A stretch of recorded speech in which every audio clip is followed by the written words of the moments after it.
ہم کے الیکٹرک کی انتظامیہ اور جو موجودہ مالکان ہیں انہوں نے جس طرح کراچی کے صارفین اور شہریوں کے ساتھ سلوک کیا ہے وہ تو عہد جدید کی جو یزیدیت ہے نا اس کی بدترین مثال ہے۔ مطلب جو شاید یزید نے کربلائے معلیٰ میں جو سلوک نہ کیا ہو وہ سلوک کیا ہے کے الیکٹرک کے انتظامیہ نے، مینجمنٹ نے کراچی کے شہریوں کے ساتھ۔ اچھا، اب میں یہ جاننا چاہتا ہوں کہ جماعت اسلامی ہو یا کوئی بھی ہو، مسئلے کا حل نکالنا ہے یا یہ مطالبہ ہے کہ الیکٹرک کو دوبارہ سرکاری تحویل میں دیا جائے؟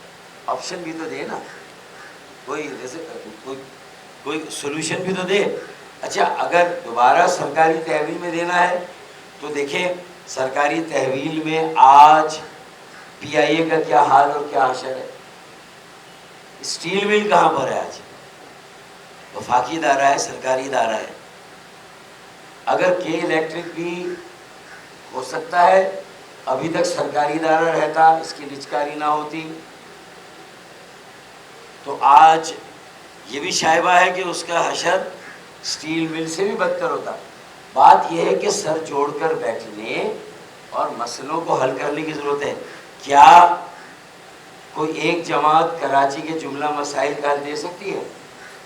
کیا کوئی ایک جماعت پاکستان کے عوام کے جملہ مسائل کا حل دے سکتی ہے؟ سر جوڑ کر بیٹھنا ہے، قومی سطح پر بھی ایک قومی ایجنڈا وضع کرنا ہے، بنانا ہے، ایک اتفاق رائے، ایک کنسنسس، ایک مصالحت کے ذریعے سے، مفاہمت سے ہمیں ایک ایجنڈے پر۔ اسی طرح کراچی کے لیے بھی ایک ایجنڈا کبھی بات کی ہے کہ بھائی ہم اکیلے کافی نہیں ہیں۔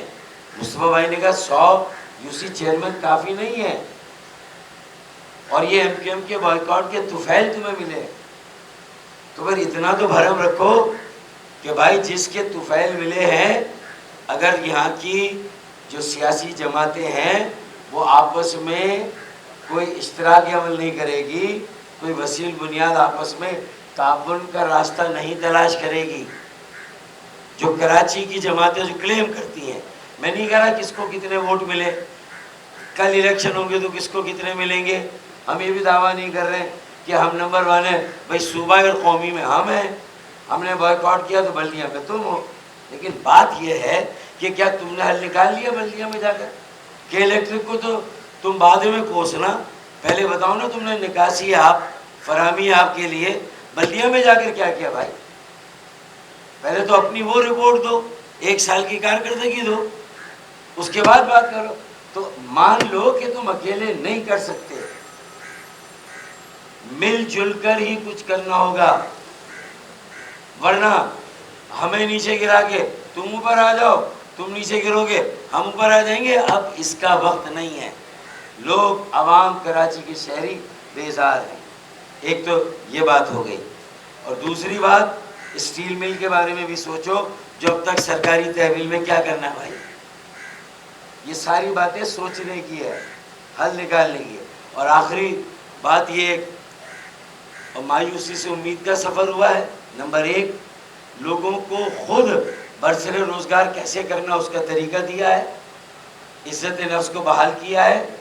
اب انشاءاللہ ایک اور چیز جو طے ہوگی مرکزی کمیٹی اور ایم کیو ایم میں، کہ بھائی جب یوتھ کو معاشی طور پر ہم مضبوط و مستحکم کر رہے ہیں تو انشاءاللہ تعالی تنظیم میں بھی آئندہ جو تنظیم سازی ہو اس میں زیادہ سے زیادہ نوجوانوں کو وہاں پر بھی آگے لایا جائے، تاکہ جو ہمارا کمٹمنٹ سیاست کی بات ڈور بھی تو نوجوانوں کے ہاتھوں میں دینی ہے، اس کے بغیر کیسے کام چلے؟ تو انشاءاللہ یہ کام بھی ہوگا۔